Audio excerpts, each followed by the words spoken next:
everybody, Chris here. Okay, so we've been talking about the new Player's Handbook, and I'm going to start getting into Warlocks, and I want to start by going through the Invocations, because that's going to be an entire video. What I do in these videos is I show you things as they're worded in the Player's Handbook up on the screen. I put it in a Google Doc so I can do a black background. I think it's easier to look at it, and it doesn't have any watermarks on it.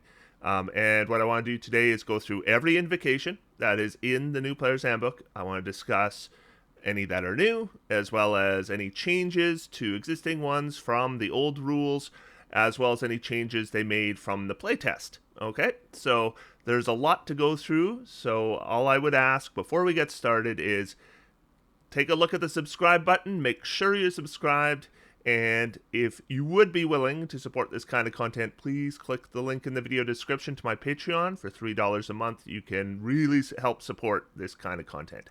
And furthermore, you can see all these videos early and without YouTube ads. Okay, so let's get started on invocations. We're going to start with Agonizing Blast. Now, I'm not going to read all of these completely out because this video would take forever and it would be boring as heck. So you can see in yellow, I've put what's different from the playtest and what's different from the old rules. So the old Agonizing Blast, you add your charisma modifier to the damage of your Eldritch Blasts, right? And each beam got that additional bonus. So once you got to level 5 and 11 and 17, Agonizing Blast gets really good. And it has basically remained the same. The big difference is now we can apply it to different Warlock cantrips if we want to. So if you have Firebolt, you can add your Agonizing Blast to the Firebolt as long as you get Firebolt through Warlock. In the playtest, this was not a repeatable invocation. Now it is, so you can take it more than once and apply it to different cantrips. But in the playtest, you could switch it out, and now you can't. So once you make your selection, you're stuck with it. In the 2014 rules, the only prerequisite to get Agonizing Blast was that you had Eldritch Blast, and it only worked with Eldritch Blast. And the level 2 prerequisite is new as well. So this is not an invocation you would be able to select with Eldritch Adept anymore. Okay, that's Agonizing Blast. Still looks great. I am going to rate these out of 5. I wasn't sure if I was, but I think I will because some I do think are better than others. And Agonizing Blast is very solid. It's a 4 out of 5. Next is Armor of Shadows, which allows you to cast Mage Armor. The only difference from the old rules is, in the old rules, it said you didn't need the material component, which doesn't really matter. It's not a costly component. Now you will need the material component, but you can still cast Mage Armor at will. And it's okay for the right kind of character. I'm not sure that most Warlocks need to be using Mage Armor. I think it's a 2 out of 5. Next, we have Ascendant Step, which requires 5 levels of Warlock and allows you to cast Levitate on yourself without expending a spell slot. This had a 9th level prerequisite in the old rules, so quite a reduction in the levels you need to be able to cast Levitate at will. I think Levitate at will is pretty good. So I would say 3 out of 5 for Ascendant Step. All right, Devil's Sight. So in the old rules, it allowed you to see in darkness as if it was bright light. And now we've added a prerequisite of level 2 or higher. And you can see normally in dim light and darkness. That was a weird thing about the old one, is that it didn't affect how you looked in dim light, only in darkness. So now they fixed that. So no matter whether it's dim light or darkness, it appears like bright light for you. And it works through magical darkness, which it always has. The level 2 prerequisite is new. Here's a brand new one, Devouring Blade. We didn't even see this in the playtest. So, prerequisite, level 12 or higher Warlock, and you have to have the Thirsting Blade invocation. The extra attack of your Thirsting Blade invocation confers 2 extra attacks rather than 1. So, in the playtest, quite a big deal. When we looked at Thirsting Blade, it gave you extra attack at level 5, and then I believe it was level 11, it gave you another extra attack. So you get 3 attacks at level 11, just like a fighter. And it looked really good, probably too good. So what they have done is you can still get a third attack as a Warlock, but it will require an extra invocation, so there's an extra tax on it.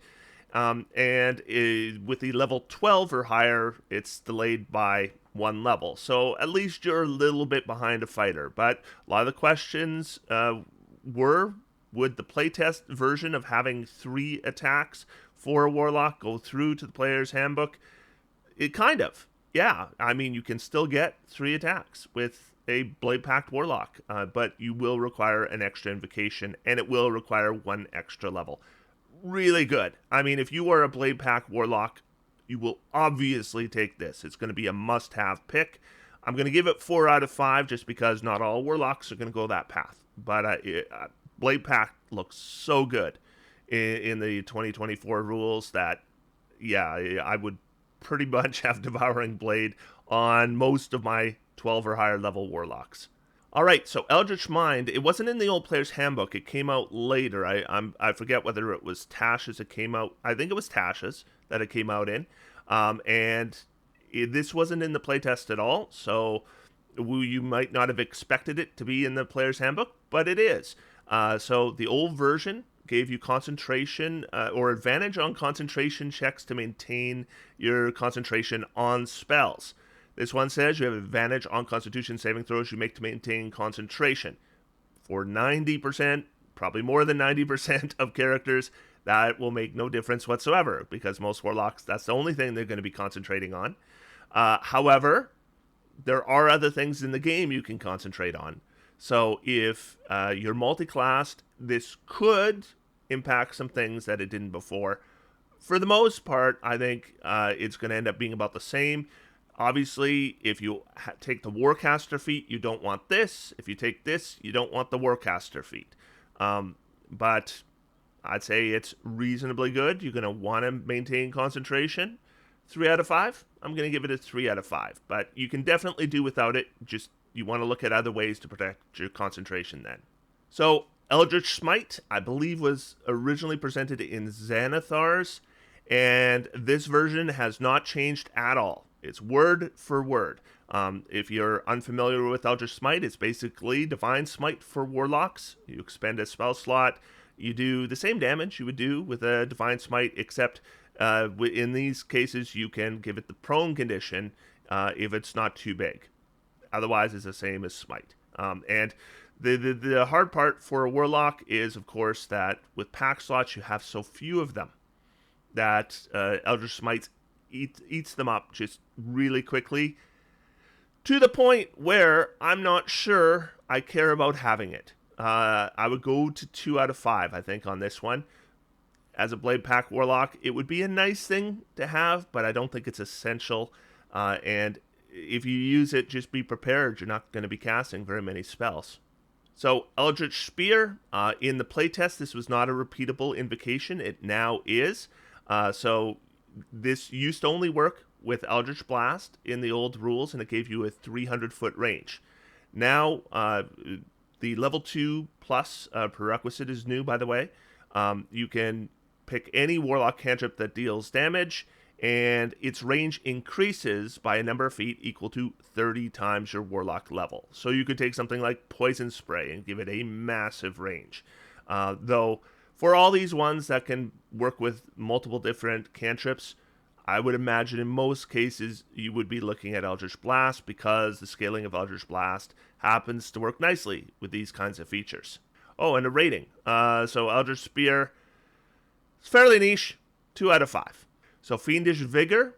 So in the old rules, this did not have a prerequisite. Now they've made it level 2 or higher. Of course, for most of these invocations, right, you got to remember that in the old rules, you didn't get invocations until level 2, unless you were like a variant human and took Eldritch Adept or something. But just through Warlock, you would have had to wait till level 2 anyways. The old version lets you cast False Life at will. This version does as well, except it says you automatically get the highest number of hit points for it, or temporary hit points for it. So you don't have to roll. You just automatically get, I believe it's 12 is the maximum for Fiendish Vigor, which makes this better than it ever has been.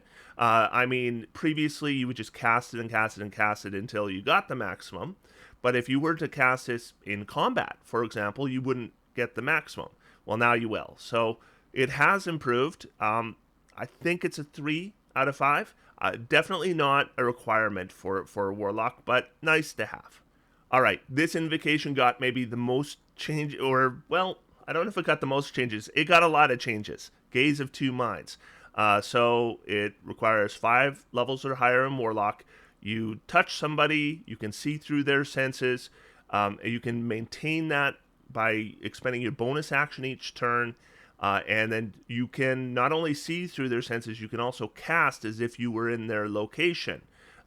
So you could, take the party tank, right? Eldritch Knight, it's got full plate and shield, defense combat style, the shield spell, and then you could do Gaze of Two Minds on them, send them in, and enemies would be forced to attack them while Eldritch Blast, you're shooting them out of their location, right? Would be very nice. So yeah, very nice invocation. The old version used your action to maintain, so it was really only for, droning, and you couldn't cast spells through the target, and it was only usable once per short or long rest. This one is usable as often as you like. And there was no prerequisite for the other ones, so at least you have to be level 5 or higher. This is good. This is a good one. It's not a must-have, and I think in a lot of cases, Warlocks are going to have trouble finding the invocations to get some of these good invocations, especially if you go Pact of the Blade, which does look really good. That really eats up your invocations, and so you just don't have a lot left over. Take these other juicy ones. But if you aren't going Pact of the Blade, then I really like this, right? I think that you would definitely take this. I'm going to give it 4 out of 5. Just keep in mind, you're going to have to prioritize based on what you're trying to achieve with your Warlock. Gift of the Depths. Okay, I think this was from Xanathar's. I don't think it was from the old Player's Handbook. But basically, the old version allowed you to cast water breathing at will. And this new version says that you can breathe underwater. You gain a swim speed equal to your speed. Water breathing doesn't do that. And you can also cast water breathing once without a spell slot. Oh, actually, I think the old version was actually once per day or once per long rest. So, yeah, this one is just better. The breathing underwater without bothering to cast a spell might come up. Most of the time, I imagine you're just going to cast the water breathing anyways. The swim speed is definitely the big improvement here. Swim speed prevents you having disadvantage on weapon attacks or the various other issues that underwater combat can cause you. It also, water breathing, of course, is useful if you're underwater and you want to be able to do verbal components of spells. So, yeah, Gift of the Depths is okay, but it's very circumstantial. And it's definitely one of those invocations that there's a good chance you can live without unless you are playing a water-based campaign. So, if I was going to be playing a Warlock and we're, going to be on a ship, right, and that's going to be, maybe we're the crew of a ship and that's going to be the campaign, then I'm taking Gift of the Depths. For most Warlocks, 2 out of 5. Gift of the Protectors, we first saw in Tasha's. This was in the playtest. And basically, this is a Pact of the Tome invocation, meaning you have to have the Pact of the Tome invocation now in order to qualify for this. And I should mention, too, if you take Pact of the Tome, be prepared that this is basically the only invocation that requires Pact of the Tome now. Anyways, you get a new page in your Book of Shadows. Creatures can take an action to write their name on the page, and it can contain a number of names equal to your Charisma modifier. When a creature whose name on the page is reduced to 0 hit points but not killed, the creature magically drops to 1 hit point instead, and then they can't benefit from that again until they finish a long rest. So it's kind of like an Orc's Relentless Endurance. And as a magic action, you can erase a name by touching it, whatever. So in both the playtest and in Tasha's, the number of creatures that could put their name down was based on your proficiency bonus. They have changed that to charisma bonus, and that's something they've been doing like all over the place on features, especially class and subclass features. Is that they're no longer going to scale with your level; they're going to scale with your ability score, which I think is better. I think it makes it so that it's actually worthwhile to invest in the thing that the class is supposed to be good at. So, yeah, Gift of the Protectors is okay. It's a 3 out of 5. Definitely not a must-have, but a nice-to-have. Next up, we have Investment of the Chainmaster. I think the first time we saw this was Tasha's. And what it does is, if you are a Pact of the Chain Warlock, it improves your Familiar. So it says, when you cast Find Familiar, you can infuse the summoned Familiar with a measure of your Eldritch power, granting the creature the following benefits. So they gain either a fly speed or a swim speed, your choice, of 40 feet. Of course, some of them are already going to have a fly speed or a swim speed, so you give them the other one. Then Quick Attack, as a bonus action, you can command the Familiar to take the attack action. Necrotic or Radiant Damage, whenever the Familiar deals bludgeoning, piercing, or slashing damage, you can have it deal necrotic or radiant damage instead. Your save DC is used for any of the creature's abilities that require a saving throw. So if you have a sprite and they hit somebody with an arrow, there's a save versus poison, or they can fall unconscious. Well, they're going to use your save DC instead of the lousy sprite save DC, which is a big deal. And then resistance, when your Familiar takes damage, you can take a reaction to grant it resistance against that damage. And keep in mind, Familiars aren't going to have a ton of hit points to begin with. So the old version had no level prerequisite, so you could take it very early on. You also couldn't change the damage type of the attack. Otherwise, it was the same. So it's a little bit better. If you are you really invested in going Pact of the Chain, and now remember, you don't have to stick with one pact. In fact, you don't have to take any pact anymore because they're invocations. But if you are really going down the path of, Chain Pact Warlock, I think you take this. It's a 4 out of 5. Lessons of the First Ones is a brand new invocation, though we did see it in the playtest. It's going to require level 2 in Warlock, and essentially, you take it, you get an origin feat. And you can take it more than once, and you can get more than one origin feat. And same as the playtest. It's good. I mean, there are good origin feats that you will want on your Warlock. The problem will be fitting this in your invocation list, because there are so many invocations that you probably want on your character. It's going to be the same problem you had with Gift of Two Minds. This is one of those invocations that's nice to have, but you don't necessarily need it, right? I'm going to give it 3.5 out of 5. Next, we have Lifedrinker. This is going to require level 9 or higher in Warlock and the Pact of the Blade. So the old version of Lifedrinker was basically you add your Charisma modifier to your Pact weapons damage. So if you attack twice, then you add it twice, right?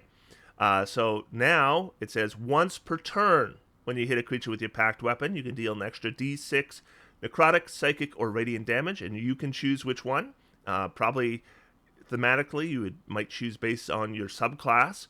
And then you expend one of your hit dice, or you can expend one of your hit dice and roll it and regain a number of hit points equal to the roll plus your Constitution modifier. In other words, you can expend a hit die as if you were expending it during a short rest, which is good. During combat, if you need some healing, it's a way to do it. Just keep in mind you have a limited number of hit dice, right? And any hit dice you spend on Lifedrinker will be hit dice you don't expend during your short rests. So I could foresee running out of hit dice very easily. Now, if I'm really invested in Pact of the Blade, I'm taking this, right? I'm taking it. It's an extra D6 damage, basically once per round, right? Because you're probably going to hit at least once with your attack action. So that's a D6 extra damage. And the ability to heal. I think if that's my focus, I'd go that way. I don't think it's absolutely necessary that you take this, though. So I do think it's about a 3 out of 5. All right, so Mask of Many Faces allows you to cast Disguise Self at will.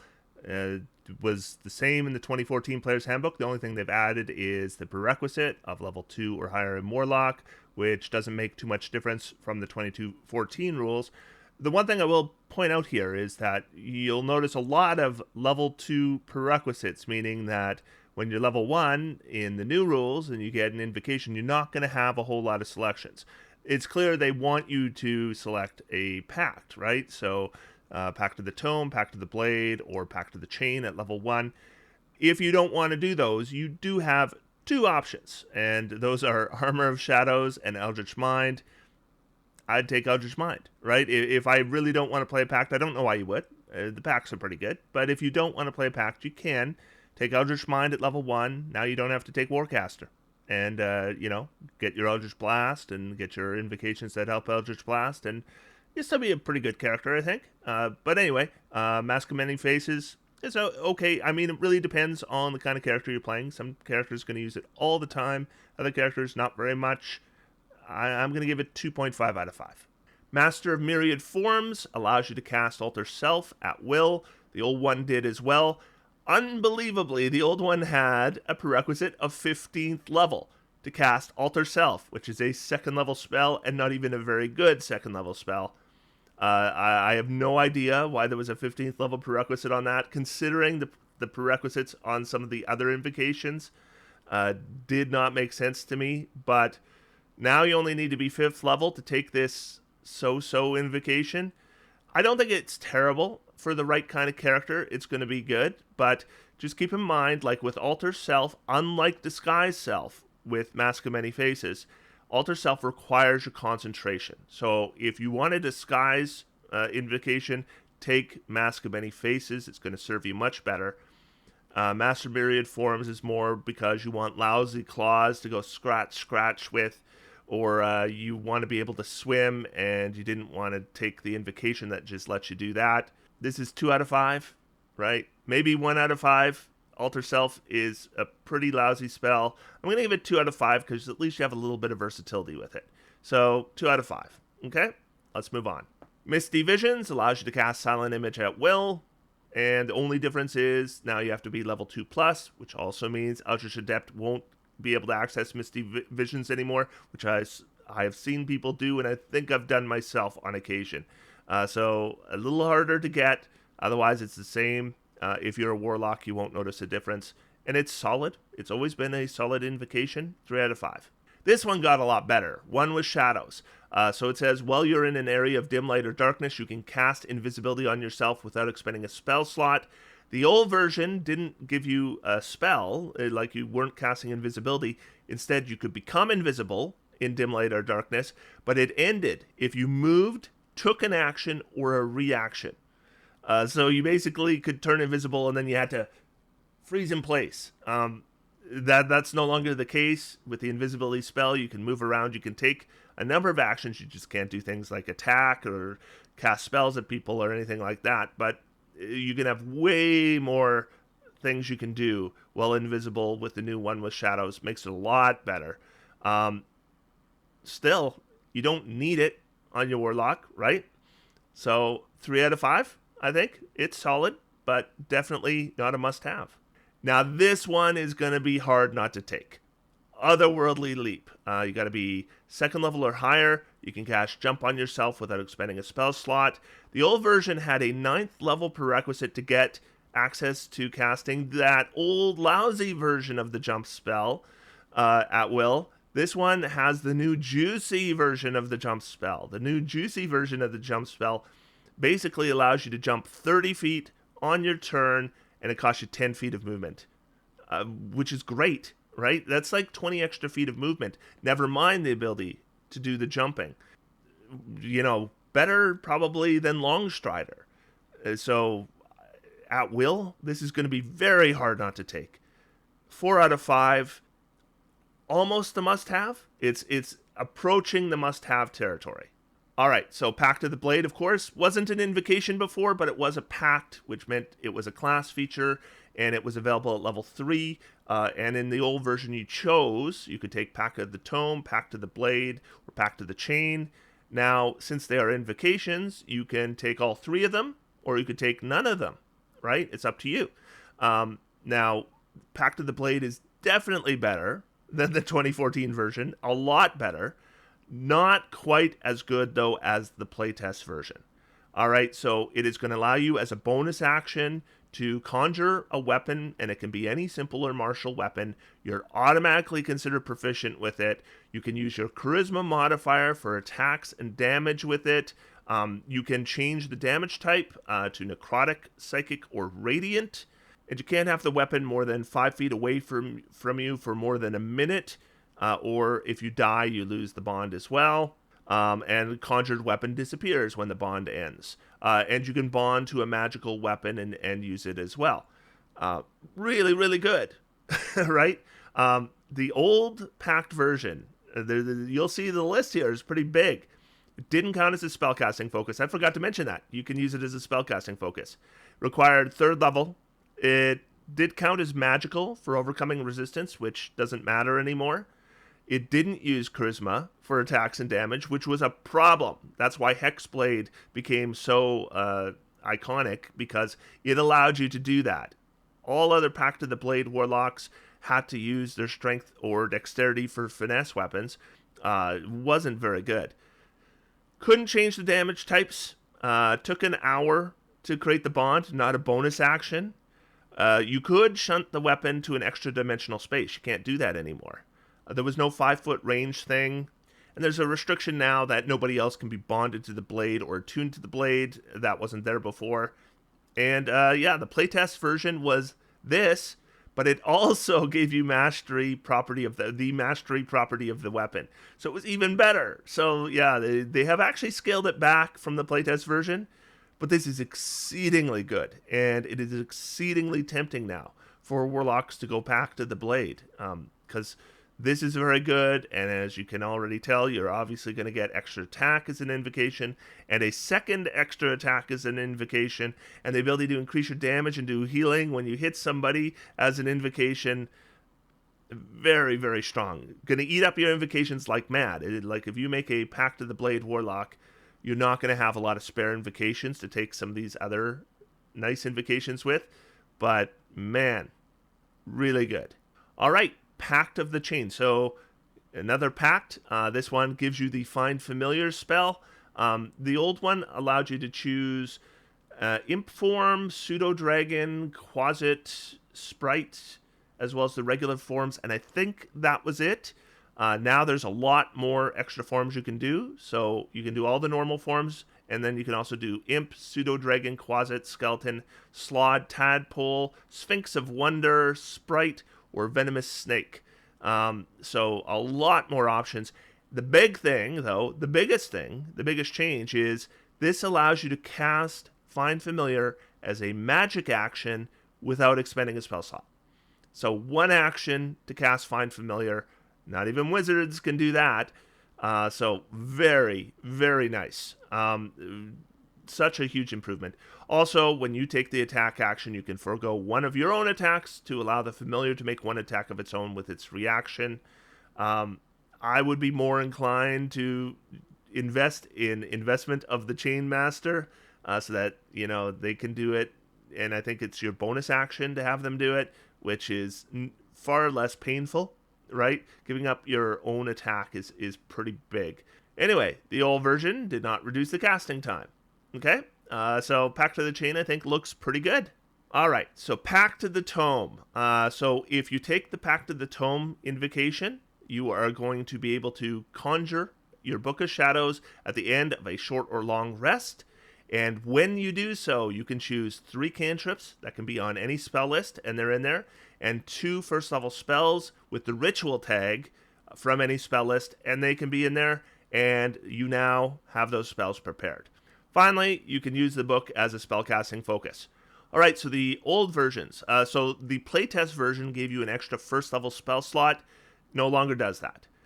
The old version, the non-invocation Pact, did not give you first level spells. It only gave you cantrips, and you couldn't switch them. Once you took them, those were your cantrips. If you did lose the spell book, it took an hour to replace, and you could not use it as a spellcasting focus. Okay, so we're getting 2 additional first level spells with ritual tags that the old one didn't. You had to take a different invocation to get rituals before, which was Book of Shadows, which no longer is in the new Player's Handbook. And that's a big deal, because the old Book of Shadows invocation also allowed you to add rituals to it, including higher level rituals, which you're not going to be able to do anymore. So if you want Phantom Steed or Lehman's Tiny Hut for your Warlock, too friggin' bad. too friggin' bad, because the Ritual Caster feat doesn't give them to you anymore, and Warlock doesn't give you those spells, and Pact of the Tome, Book of Shadows combination, that doesn't work for that anymore either. You're just not going to get them. You need that wizard in your party to get those kind of juicy rituals. And just the Book of Shadows invocation not appearing in the new Player's Handbook, I think, is a major strike against Pact of the Tome, because a lot of the reason people took Pact of the Tome is because they wanted to take Book of Shadows, which no longer exists. So, yeah, take that for what it's worth. I still think Pact of the Tome is okay. I'm going to give it a 3 out of 5. Repelling Blast, very iconic invocation. Probably the most iconic combination for Warlocks was Agonizing Blast and Repelling Blast. Add them to your Eldritch Blasts, and as you scale up in level, you're doing more and more damage, and you're pushing creatures further and further away. So the new Repelling Blast now works with any Warlock cantrip, so you still probably want it on Eldritch Blast, but I guess before level 5 it doesn't matter, but by level 5 I want it on Eldritch Blast. I don't want it on my other cantrips. Now has a level 2 requirement, and it's basically the same, except it now doesn't work on huge or gargantuan creatures, and it used to, so that size requirement is new. And you could take it more than once and apply it to more than one Warlock cantrip. I don't think I would ever do that. I wouldn't recommend it. I don't mind that option being there, but I wouldn't do that. And yeah, I think that's it. Yeah, that's it. And Repelling Blast is not as good as it was before because of the size requirement. I'm glad it's there, because it was kind of silly that, you would cast Eldritch Blast 3 times at a gargantuan creature and push it 30 feet with no saving throw. I'm glad that's gone, personally. But yeah, it's okay. 3 out of 5. All right, Thirsting Blade requires level 5, Pact of the Blade invocation. It gives you extra attack, but only with your Pact weapon. Okay, so if you have a sword and it's your Pact weapon, and you have a bow, you don't have extra attack with your bow. The playtest version gave the 3rd attack at level 11 as part of Thirsting Blade. I'm glad they've made that a separate invocation. This is basically the same as the old version, but I noticed a wording change here where it's just a clarification. The old version just said that you could attack an extra time with your Pact weapon. This time it says the feature is extra attack, the extra attack feature, which means if you multi-class with something else with the extra attack feature, you know that they don't combine. Okay, so it's just a clarification, but basically it's the same as the 2014 version. If you are Pact of the Blade, this is a must-have. You have to take Thirsting Blade. It's basically an invocation tax for being Pact of the Blade. So it's 4 out of 5. You just have to if you're Blade Pact. And if you're not Blade Pact, you can ignore it. Visions of Distant Realms, 9th level Warlock invocation. You can cast Arcane Eye without expending a spell slot. Same as the old playtest version. And the old version had a 15th level prerequisite. Arcane Eye is a 4th level spell. I'm just going to point out Alter Self is a 2nd level spell and also had a 15th level prerequisite in the old rules. Like, why would I take Caster Alter Self at will when I could cast Arcane Eye at will? These are not equal. Anyway, it's now down to level 9. So that's a significant reduction from 15th level. And it's good. Arcane Eye is a good spell. And being able to cast it at will is very useful. You're going to cast it a lot.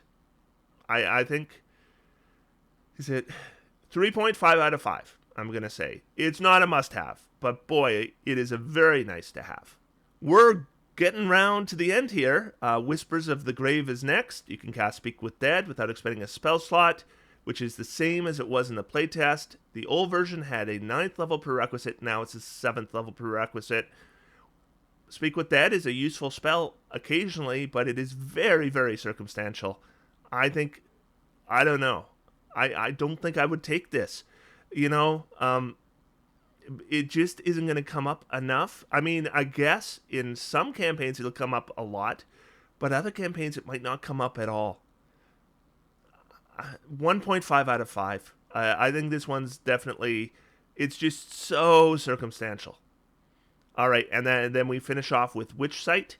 And you have True Sight with a range of 30 feet and requires 15th level or higher in Warlock, which is the same as we saw it in the playtest. The old version wasn't that great. It allowed you to see true forms of shape changers or creatures concealed by illusion or transmutation magic. So you could see invisible people, and you could see, that a shapeshifter was a shapeshifter, but you couldn't see in the dark, right? Or through magical darkness. So True Sight is just better, like a lot better. And True Sight, the spell gives you 60 feet of True Sight, and it's 6th level. And this is 30 feet, requires 15th level. You can live without this, I think. This is, I'm going to say 2 out of 5. I'm going to say 2.5 out of 5. 2.5 out of 5. It'll be nice once in a while, but often you're just not going to need it. But I have to say, True Sight is still a lot better than the old version. And that is all the invocations on the Warlock invocation list. In my next video, we're going to get into the Warlock. I'm going to try to go through, what I want to do is I want to go through all the Warlock class features, show them to you up on the screen. I want to show you all of the subclasses, show you all their features up on the screen, show you all their expanded spell lists up on the screen, and I'm going to go through the Warlock spell list and tell you exactly what has changed from the old Warlock spell list, because you were told that there were all these new spells on the Warlock spell list, and it was really tough to not say, not really, not really. There is very few spells added to the Warlock spell list, and most of them don't matter, and some were taken away, and some of those really hurt. I'd say the Warlock spell list is worse now than it was before the 2024 Player's Handbook. But you can judge for yourself. Just watch my next video. I'll let you know what the spells are, and you make your own decisions about that. Otherwise, till next time, I'm going to sit back, relax, and have some fun. D&D is for everyone. Boy, Warlocks look tasty, don't they? Whew! That is some great invocations available now. All right. D&D is for everyone. Thanks, everybody. We'll talk to you soon.